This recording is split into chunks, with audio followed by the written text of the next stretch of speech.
folks, it's Joe at Emerald City Orchids, and today we're going to talk about one of my favorite genus, Epidendrum.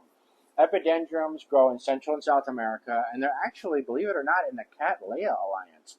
They have a very characteristic bamboo-like growth pattern to them, most of them. Although there are some very small epidendrums, like porpax is a good example. And they can all breed against each other, and they can also cross against other members of the Cattleya alliance. Some epidendrums can get quite large. The largest epidendrums can get very rangy. There's epidendrums like we have here, Ibiguense. You can see on the Ibiguense, it's gotten so big that it's starting to come out of this tree fern log and go all over the place. Once it gets to the side, this epidendrum will make a lot of what's called a keiki, which is where it has roots and a new stem here, and you can actually, if you're very careful, break this off and plant it on its own. I'll show you an example. We have here a division from this plant, Ibiguense. Ibiguense is a classic epidendrum in a reed stem style. It makes this stem that comes out in a cluster of usually very brightly colored flowers. They can be orangey reds. There's some yellow ones, and pink ones. They come in a lot of different colors. There's a green one. Really pretty, very pretty.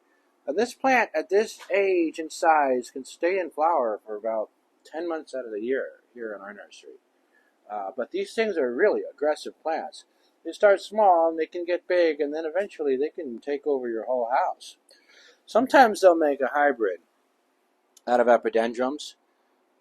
Here's a really good example of an epidendrum porpax crossed with radicans. Radicans is very similar to Ibiguense, very close. Porpax is a small bean leaf one, and you can see this one's coming out with a little bit more of a bamboo-y type leaf pattern to it. The foliage is more like bamboo. We also have over here Epidendrum radicans crossed with Sophronitis coccinea, which is two reds, red on red. But Sophronitis coccinea, it grows like Cattleya. It's a smaller thing with a Cattleya type growth. So they've taken two reds and crossed them together, and sometimes we don't know what's going to happen with the hybrid. Will it look like Epidendrum, or will it look like Cattleya? This one looks like Epidendrum. We also have over here another one that's very famous. Epidendrum Rene Marquez. This is one that it's an Epicat Rene Marquez. Epicat Rene Marquez is a famous hybrid. It's Epicattleya, Epidendrum crossed with Cattleya. It comes out more or less like Epidendrum in the beginning, but then when the flower starts to come, it pops out. It makes the growth a little bit shorter. The flower on this is bright colors, bright green with a yellow and pink. It's a beautiful thing. A lot of epidendrums will have small flowers, big flowers. This is one that has a really tiny flower. This is Epidendrum atacazoicum, and it's a really nice, also reed stem style, but the flower is tiny, brightly colored, very beautiful pink color. Sometimes the small ones are also the best ones. One of my favorites is Central Petalum, and I think this plant is a really good example of the reason why. It's a smaller epidendrum, but it grows similar to the other epidendrums, and it makes a lot of flower for a little plant. This is a really heavy-hitting flower cluster for such a small plant. Epidendrums can be grown a lot of different ways. This same species, we have it here growing on more or less a roofing shingle. We have the same plant growing in a classic bark mix. That's bark, perlite, and charcoal. Same plant, growing very well. We have it potted into a tree fern log with a little bit of moss inside to help keep the moisture in. It's a very thin sandwich of moss. We also have it growing pretty successfully here in a basket with moss. It grows well in a basket. And then finally, one of my favorite pieces in the nursery, we put it in this tree fern log. Now again, epidendrums produce a lot of what's called the keiki, which is the new growth up on the plant. And on this one, the keikis are starting to root into the wood. And as they grow taller, it will make more keikis that grow into the wood even more. And in a few years, this will be a column of pink flowers. So sometimes knowing what the orchid is going to do is a really good way to kind of decide what to do with the orchid right now. This is a really nice, lovely species. This is Chisaeanum. It's a smaller epidendrum. When you see it in comparison with the whole rhizome being more or less through this area. This is different rhizomes here, but this is a whole cane coming off of it, and it's, you know, a little bit larger than my hand. And then you compare that to this one, where it's tall enough that it's going all the way to the floor, and it stands up nearly as tall as a human. It'd be really, really big epidendrums. Some epidendrums decide whether they're big or small based on their environment. So this is a plant that's a very interesting one. We like this one a lot. It has a lovely flower. This is Epidendrum schumanianum, and it has a really beautiful pink and it has a really beautiful pink and orange spotted flower. And if this plant is grown in bright conditions, it ends up being a little bit shorter. And if it's grown in shady conditions, it ends up being taller. And the reason for that is because a lot of epidendrums, where they grow, there'll be a shrub, and it'll take root. It'll germinate inside the shrub and start growing inside the shrub, which is a protected environment. The shrub protects it with shade. It holds humidity underneath the leaves. It keeps it just a little bit cooler than the environment. And the epidendrum will grow all the way to the level of where the shrub is. Once the epidendrum starts to reach the direct sun, it starts to grow a lot quicker. So this is an example of a plant that can get very, very tall very quickly, because it'll grow to the top of the shrub, and the shrub will end here, and then after this it starts making the leaves that go all the way up.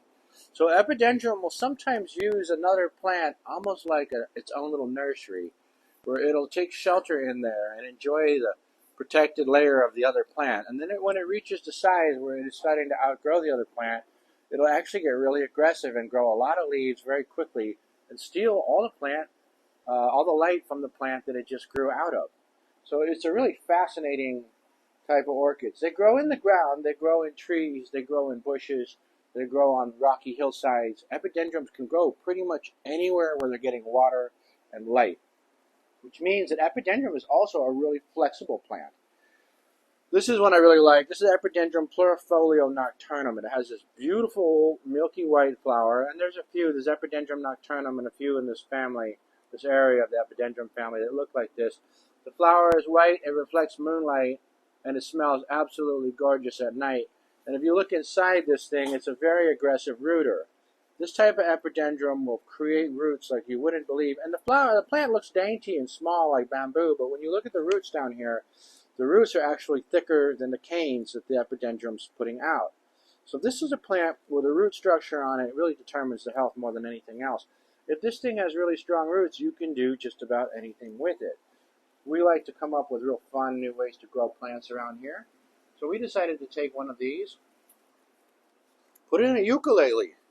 This is one of my kids' toys. He wasn't playing with it anymore. We took the strings off and used it for a different thing.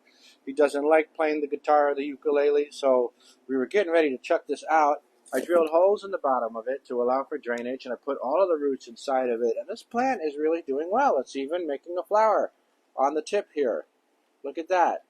So this is a really fun way to grow it. And this is kind of natural to one that would grow on a tree. It would grow out and kind of hang down. Sometimes epidendrums grow straight up. Sometimes they hang down. Sometimes I don't think they know what they want to do. Here's an epidendrum that's growing straight up. I like this one because it has a darker foliage on it. It's a really nice plant. But then if you look at the pot, it's also decided to come off the side of the pot and grow in this weird way as if it were on a tree. So we have it staked here, and the new growth, when they come out, will support themselves, but eventually they start getting heavy, and they do this type of thing. So epidendrum can adjust to a lot of different types of environments.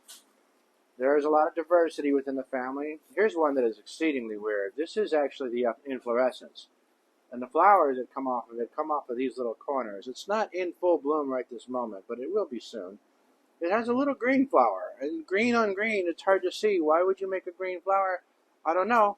But that's exactly what this thing does. I just think it's a funky looking plant, which is why I like this one.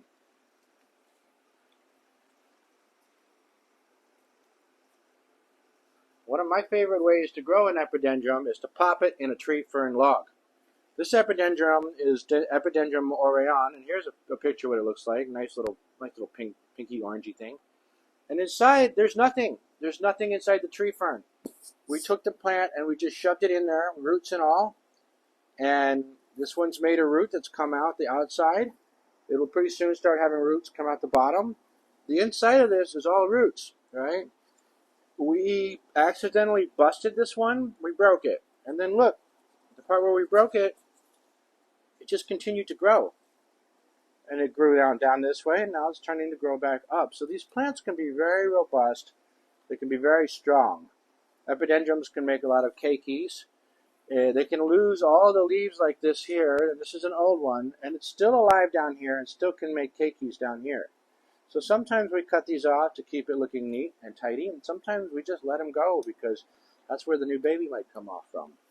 When growing your epidendrum at home, it's really important that you realize you have a lot of choices. You can pot it in moss in a pot. You can pot it in bark in a pot. You can put it in a basket. You can put it on a stick. There's a lot of ways to grow an epidendrum, which means one of the best things you can do is decide, after some trial and error, which way is best for you. Because the epidendrum will grow so many different ways, it leaves a lot of cultural options available. In general, epidendrums like a bright light. In the Pacific Northwest, in our region, they can even take a little bit of direct morning or afternoon sun. In the summertime, a lot of epidendrums grow in full sun at the equator, right? But that means they're getting 12 hours of light in a day. In our region, if they're growing in full sun over the summer, they can actually burn, because the day can be 18 hours long. And after 12 hours, the plant is tired. It wants to go to bed. But if it's got another 6 hours of direct sun, it can toast the plant. So even though it says it comes from a full sun climate, here in the Pacific Northwest, we do grow them under shade cloth in the summer months.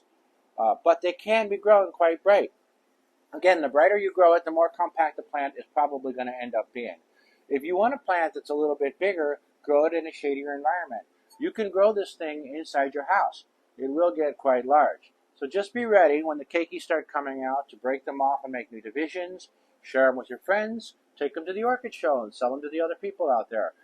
Use the epidendrum's growth pattern to your advantage. So make sure that you're making choices when you're potting the epidendrum that it's going to grow in a way that fits your lifestyle.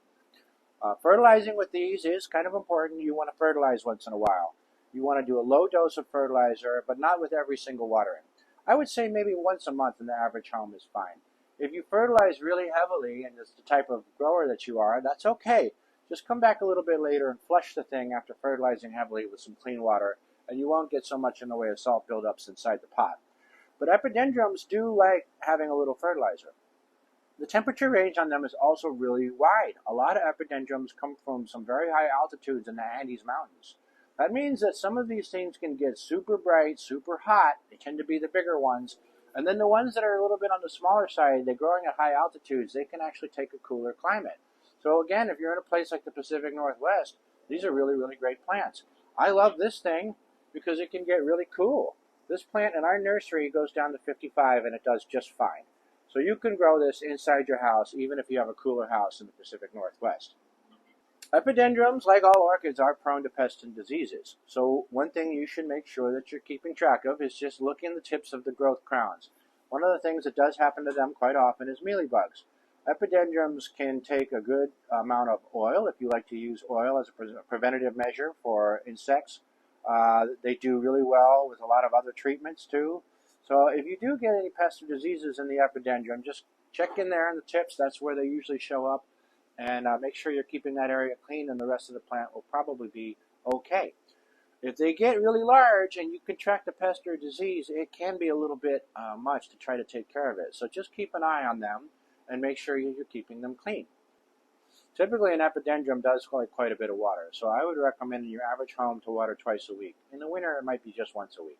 Thank you for watching this video on epidendrum. We hope you come down to the nursery, or if you want, send us a message sometime.